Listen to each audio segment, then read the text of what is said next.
I completely agree. Like, bro, come on, man. Nigga giving you a chance. You probably wouldn't even know him to be a celebrity if he didn't give him a chance. Oh, yeah, no, you could easily say that Pooh Shiesty would not be where he is on any level if Gucci didn't come in and co-sign and put that muscle behind him. Bro, it's shit listen, crazy. Being a hip-hop CEO, I think, is the most... CEO, your artist might turn on the most thankless job ever. Motherfuckers don't make the right records, they gonna blame you. Bro, Every this shit time. is crazy, Look what you're going through right now. Track Hawk SRT to be exact. You know, this the faster key. They come with black keys, but when you got this key, make the car fast. You unlock all the engine power. But, you know, this my first Track Hawk. Been one bad. I got this on Gucci Mane's birthday. Like, he gifted me this at his birthday dinner. The dinner was almost over. We leaving. I'm thinking I'm finna go get back in my Hellcat. No, sir. Track Hawk out there, lime green. Up from there, you know, that's why it's special to me. Keep this with me. Because we all have it in our mind, like, I done did all this stuff, this music stuff. Everybody say they're real when everybody say this.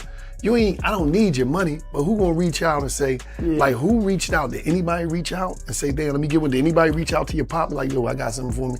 Can I go see him or can I send him a letter? Or just let me call me. It be the support period though, like, you know, like ain't no certain protocol on how to support your people on the other side, you know what I'm saying? For whatever your relationship is with them. So, yeah, you know, you got people that's gonna write letters, you got people that's gonna put something on your books. Come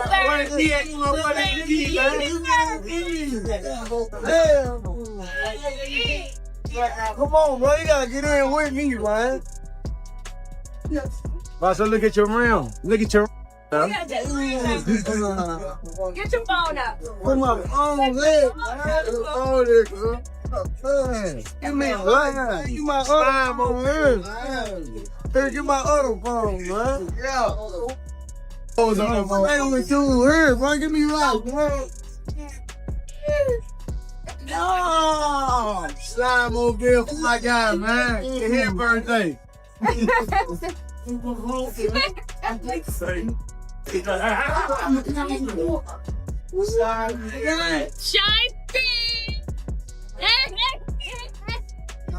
He showed that it can be done. Like, all you gotta do is want it. You gotta sober up. You know what I'm saying? We got a lot of the similar traits because I realized that he woke up when he was in there. You know what I'm saying? Like, he really woke up and he wasn't just in there playing or, you know, not taking it serious. Another thing he told me too was like, Shiesty, you 20 years old going to go see what I saw at 35 years old.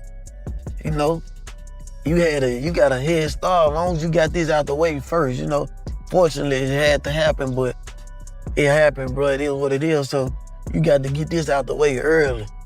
You know what I'm saying? It could have been too late for me if I wouldn't ever came out and played it right, so take advantage of that too, you know what I'm saying? So that stuck with me. Ever that moment when you was doing this music shit where you was like, cause you know the music, the streets, you like, man. Was it ever that moment where you like, man, fuck this, man. I'm ready to just take it to the ground, take it to the streets all the way 100. Was there ever a time where you was like, this rap shit goofy, man, this shit taking too long? 1,000,000 times. 1,000,001 time, for real. And why you ain't stop? No. Your pop. Not even just my pop, like, it's still up to me to go make the song. Right. But he had to be in your It head. was here for sure, like, yeah, but I still want to quit so many times, though. Like, the best thing I ever did was kept going, though. Gucci gave me that advice, though. He was like, he told me about how many times, how many situations, how much stuff went on, but he just had to keep going to the studio and talking to the mic. That's how I got it, like, he showed me how to, like. Since Pooh Shiesty came home, something has felt different. The energy changed. The jewelry that once represented 1017 was missing. The public praise for Gucci Mane disappeared. The constant talk about loyalty stopped. And when an artist who used to represent a label so proudly suddenly goes quiet, it usually means something serious is happening behind the scenes. After serving time, Pooh Shiesty walked out expecting at least some kind of welcome. He had carried the label on his back during one of its most important moments. Instead of a big return, there was silence. No major celebration. No public show of support. No strong message that 1017 Records was ready to stand behind him again. At the center of all this is Gucci Mane, the founder of the label. But this situation is bigger than normal music industry tension. It involves contracts, money, personal loss, and questions about respect. To understand why this feels so serious, you have to look back at what Pooh Shiesty meant to 1017. When he broke out in 2020, he was not just another new rapper trying to get attention.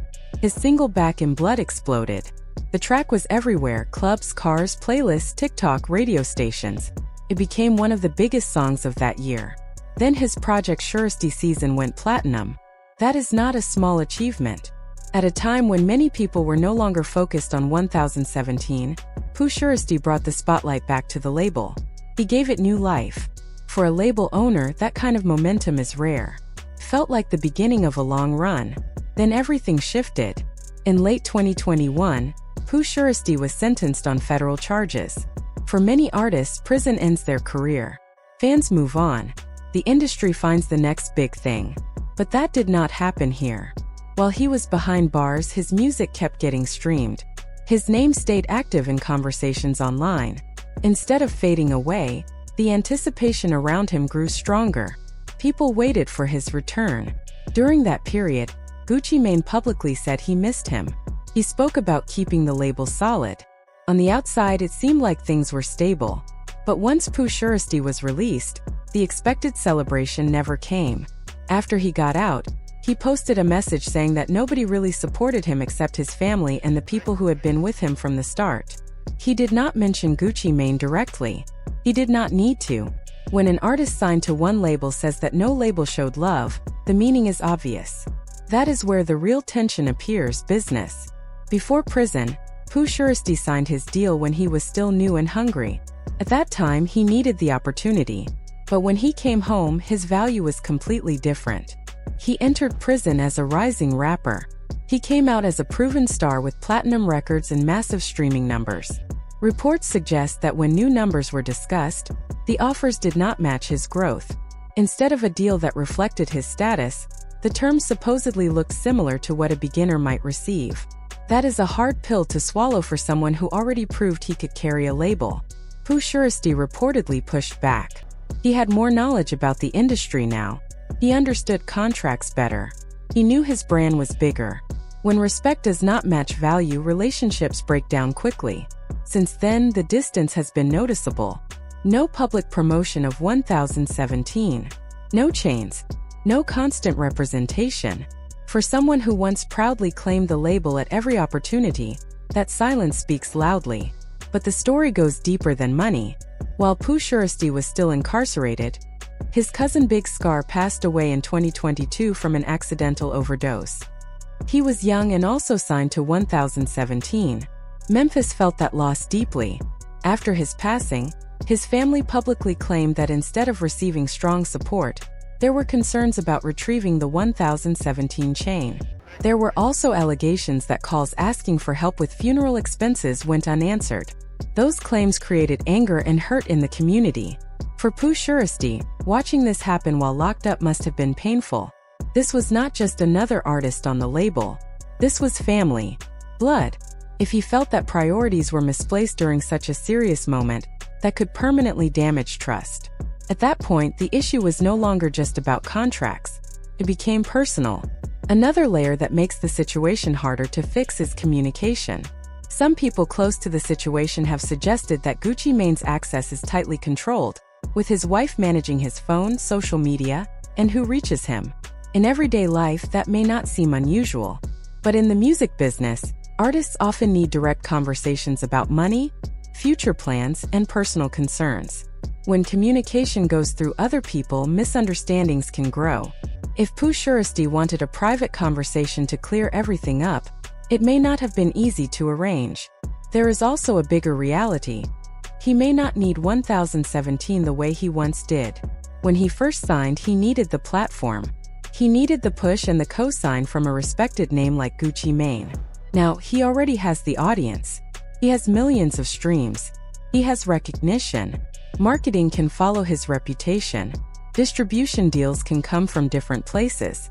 Collaborations can happen because of who he is as an artist, not just because of a label connection. The balance of power has changed. This is why the silence feels so meaningful. It is not just about two people disagreeing. It is about growth, value, loyalty, and how relationships evolve when success shifts the numbers. In the music industry, respect and business must align. When one falls short, everything else begins to crumble. Right now, nothing is being said openly. No public arguments. No official statements breaking down every detail. But sometimes what is not said tells the biggest story. Whether this situation can be repaired depends on honest conversations and fair business terms. Until then, the quiet distance between Pooh Shiesty and 1017 will continue to raise questions. That's why leaving is a real choice for him now.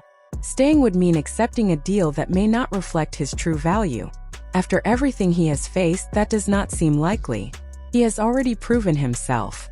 Going back to a situation where he feels underpaid or overlooked would not make sense.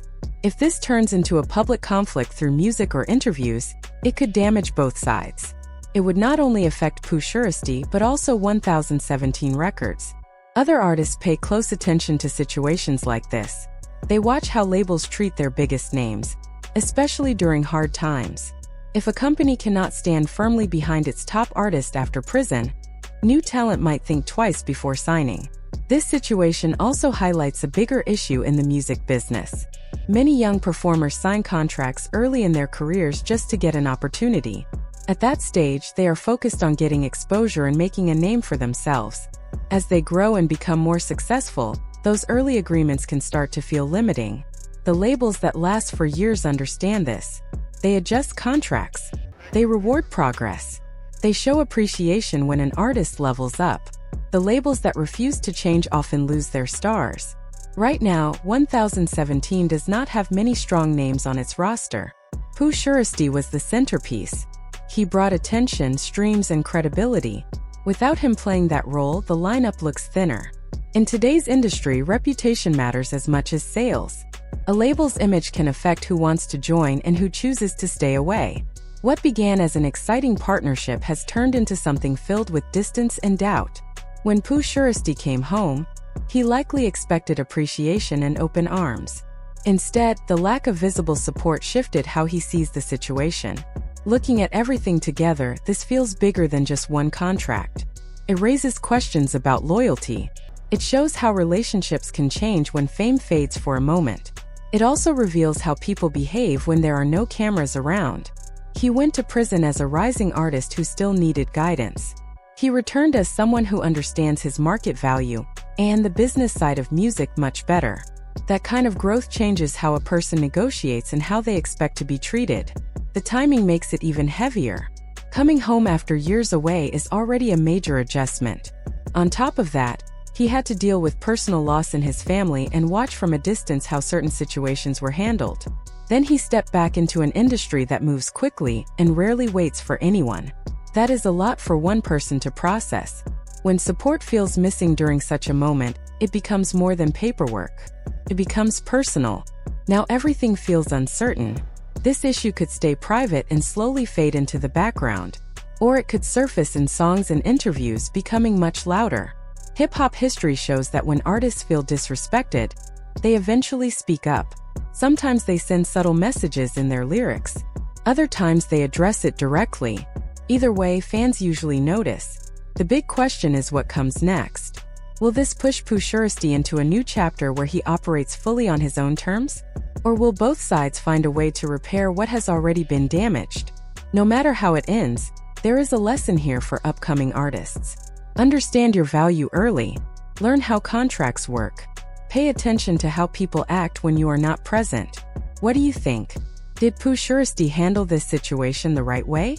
Should more artists walk away when they feel undervalued? Share your opinion and stay tuned because this story may not be over yet.